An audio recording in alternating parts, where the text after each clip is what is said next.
મજામાં બાળ દોસ્તો, વાર્તા સાંભળવા તૈયાર? ગીજુભાઈ બધેકાની વાર્તાઓ, વાર્તાનો વડલો ભાગ 2. આજે તમને છેતરનારો છેતરાયો એ વાર્તા કહું છું. એક હતી નદી, તેમાં એક મગર રહે. એકવાર ઉનાળામાં નદીનું પાણી સાવ સુકાઈ ગયું. ખૂબ જ ગરમી પડે એટલે પાણી સુકાઈ જાય, પાણીનું ટીપુંય ન મળે. મગરને તો જીવ જતો હતો.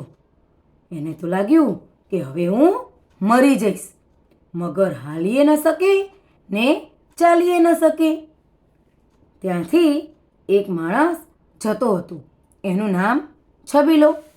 મગર કહે, છબીલાભાઈ, ઓ છબીલાભાઈ, મને પાણીમાં લઈ જાઓ ને, ભગવાન તમારું ભલું કરશે. છબીલો કહે, મગરભાઈ લઈ જાઓ તો ખરો, પણ પાણીમાં લઈ જાઓ ને તું મને પકડી લે તો? મગર કહે, અરે હું તમને પકડું? એમ તો બને જ કેમ? પછી છબીલાને તો દયા આવી. એને તો મગરને ઉપાડીને પેલા ખાડા પાસે લઈ ગયો ને પાણીમાં નાખ્યો. પાણીમાં પડતાની સાથે જ મગર તો પાણી પીવા લાગ્યો અને છબીલો એ તો ઊભો ઊભો જોતો હતો. એટલામાં મગરે તો શું કર્યું ખબર?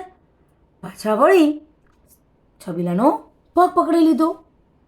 છબીલો કહે, તે તો કબૂલ કર્યું હતું ને કે તું મને ખાઈશ નહીં, હવે કેમ મને પકડે છે?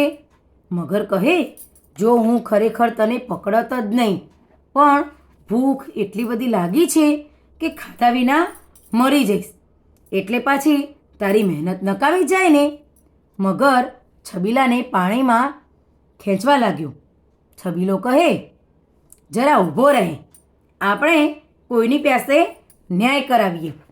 મગરને મનમાં વિચાર્યું, ભલે ને જરા ગમ્મત થઈ જાય. એટલે મગર પણ સંમત થઈ ગયો. એણે તો છબીલાનો પગ મજબૂત રીતે પકડી રાખ્યો ને બોલ્યો, પૂછ, ગમે એને પૂછી લે તું તારે. એક ઘરડી ગાય ત્યાંથી જતી હતી. છબીલાએ એને બધી વાત કહી ને પૂછ્યું, તું જ કહે ને બેન, આ મગર તો હવે મને જ ખાય છે, એ તે કાંઈ ઠીક કહેવાય? ગાય કહે, મગરભાઈ ખાઈ જા એ છબીલાને, આ માણસ જાત જ ખરાબ છે. અમે દૂધ દઈએ ત્યાં સુધી રાખે ને ઘરડા થયા કે કાઢી મૂકે. કેમ છબીલા, આ યોગ્ય છે? ગાયને હવે આવો અનુભવ થયો હશે એટલે ગાયે તો મગરનો પક્ષ લીધો. મગર તો છબીલાને જોરથી ખેંચવા લાગ્યો. છબીલો કહે, જરા થોભી જા, બીજા કોઈને આપણે પૂછીએ. ત્યાં એક લૂલો ઘોડો ચરતો હતો. છબીલાએ બધી વાત તેને કરી અને કહ્યું, કહે ભાઈ, આ ઠીક છે? ઘોડો કહે, મહેરબાન, સારું નહીં ત્યારે શું ખરાબ? મારી સામું તો જો, મારા ધણીએ આટલા વર્ષ મારી પાસે ચાકરી કરાવી ને હું લંગડો થયો એટલે મને કાઢી મૂક્યો. માણસની જાત જ એવી છે. મગરભાઈ ખુશીથી ખાઓ એને, ખુશીથી ખાઓ. ઘોડાએ પણ મગરનો પક્ષ લીધો. મગર તો છબીલાનો પગ વધારે ને વધારે જોરથી ખેંચવા લાગ્યો. છબીલાને તો દુખતું હતું, પણ કરે શું?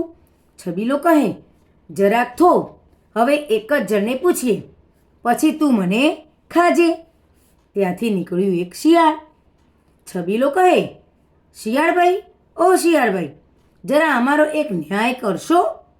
દૂરથી શિયાળે કહ્યું, શું છે ભાઈ? શિયાળ એકદમ સમજી ગયું કે મગરનો વિચાર છબીલાને ચટ કરી જવાનો છે. તેથી બોલ્યું, હે છબીલા, ત્યાં કોરી જગ્યાએ તું પડ્યો હતો? મગર કહે, ના રે ના, ત્યાં તો હું પડ્યો હતો. શિયાળ કહે, મને બરાબર સમજાયું નહોતું. ઠીક, પછી શું થયું? છબીલાએ વાત આગળ ચલાવી. શિયાળ કહે, શું કરું, મારી અક્કલ ચાલતી નથી, કાંઈ સમજાતું નથી. ફરીથી બરાબર કહે.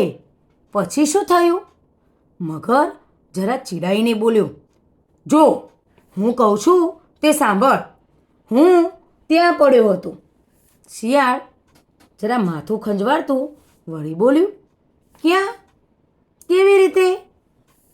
મગર કહેવાના તોરમાં આવ્યો એટલે એને છબીલાનો પગ છોડ્યો અને ક્યાં અને કેવી રીતે પડ્યો હતો તે બતાવવા લાગ્યો. એને ખબર જ ના રહી કે મારે છબીલાનો પગ પકડી રાખવાનો છે અને આ શિયાળ એની ચાલ ચલે છે. મગર તો શિયાળની વાતમાં આવી ગયો. તરત જ શિયાળે છબીલાને ઇશારો કર્યો કે હવે ભાગ. છબીલો ભાગ્યો ને આ બાજુ શિયાળ પણ ભાગ્યું. પછી ભાગતા ભાગતા શિયાળ બોલ્યું, મગર રાજા, હવે સમજાયું? તું કેવી રીતે પડ્યો હતો તે કહે જોઈએ. પછી શું થયું? મગર તો તરફડતો પડી રહ્યો ને શિયાળ પર દાંત કચકચાવા લાગ્યો. તેણે મનોમન નક્કી કર્યું કે આ શિયાળને લૂંચાઈને કોઈક વાર હું જોઈ લઈશ. એ મને ઉલ્લુ બનાવી ગયો છે. થોડા દિવસ ગયા પછી વરસાદ આવ્યો. નદીમાં ખૂબ પૂર આવ્યું. મગર જઈને નદીમાં રહેવા લાગ્યો. એક દિવસ શિયાળ નદીમાં પાણી પીવા આવતું હતું. મગરે તેને દૂરથી જોયું. એટલે મગરને થયું કે હવે આ શિયાળની ખબર હું લઉં. પણ શિયાળભાઈ તો પાક્કા હતા કે હાથમાં આવવાના હતા. મગર તો કિનારા ઉપર જઈ ને ગારામાં બરાબર લપાઈને બેઠો. ન હાલે કે ન ચાલે, માત્ર બે આંખો ઉગાડી રાખી હતી. શિયાળે એના ડોળા ભાળ્યા. એને થયું કે આ તો મગર છે. ત્યાંથી જરા દૂર જઈ ને તે ઊભું રહ્યું ને હસીને બોલવા લાગ્યું, નદી નાળાના ગારાને આવ્યા બે ડોળા, નદી નાળાના ગારાને આવ્યા બે ડોળા. મગરે તો શું કર્યું? એની એક આંખ હતી એ મીચી દીધી. શિયાળ આંખો મીચકાવીને ફરી પાછું બોલ્યું, નદી નાળાના ગાળામાં રહ્યો એક ડોળો, નદી નાળાના ગાળામાં રહ્યો એક ડોળો. મગરે બંને આંખો મીચી દીધી. શિયાળ બોલ્યું, ઓહો, નદી નાળાના ગાળાના ગયા બે ડોળા, નદી નાળાના ગાળાના ગયા બે ડોળા. મગર સમજી ગયો કે આ શિયાળે મને ઓળખી લીધો છે. આજે મેળ નહીં પડે. ફરી કોઈ વાર વાત. ઘણા દિવસ વીતી ગયા. એકવાર શિયાળ નદીમાં પાણી પીતું હતું. સર કરતો મગર એની પાસે આવ્યો અને શિયાળનો પગ પકડી લીધો. શિયાળને થયું, હવે તો જરૂર મર્યા. આ તો મગરના સપાટામાં આવ્યા. પણ તે કાંઈ ગભરાઈ જાય એવું તો નહોતું. ખડખડ હસી ને શિયાળ તો બોલ્યું, અરે મૂર્ખ, મારો પગ પકડને. આ પુલનો થાંભલો શું પકડે છે? મારો પગ તો આ રહ્યો. મગરને લાગ્યું કે આ તો ખરેખર આપણે ભૂલ્યા. એણે તો તરત જ શિયાળનો પગ છોડી દીધો ને જોરથી થાંભલો પકડ્યો. પગ છૂટતા શિયાળે તો દોટ મૂકી. દોડતા દોડતા શિયાળ બોલ્યું, મગર રાજા, એ મારો પગ નથી, એ તો થાંભલો છે. મારો પગ તો આ રહ્યો. શિયાળે ફરીથી એ નદીએ પાણી પીવાનું છોડી દીધું, કારણ કે વારે વારે આવી મુશ્કેલીમાં તો ઓછું મુકાય. મગરે ઘણી રાહ જોઈ, રાત દિવસ પહેરો રાખ્યો, પણ શિયાળ તો નદીએ આવે જ શાનું? હવે શું કરવું?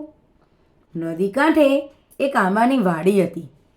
ત્યાં શિયાળ પોતાના ભાઈબંધોને લઈને રોજ કેરી ખાવા આવે. મગરે વિચાર કર્યો કે હવે આંબાની વાડીમાં છુપાઈ જાવ. શિયાળ હમણાં એના ભાઈબંધો સાથે આવશે. તે એક દિવસ કેરીના મોટા ઢગલામાં લપાઈને બેઠો. શિયાળને આવતું જોઈ ને બે ડોળા ઉગાડા રાખ્યા. હંમેશની જેમ શિયાળ તો મિત્ર મંડળ લઈને આવ્યું.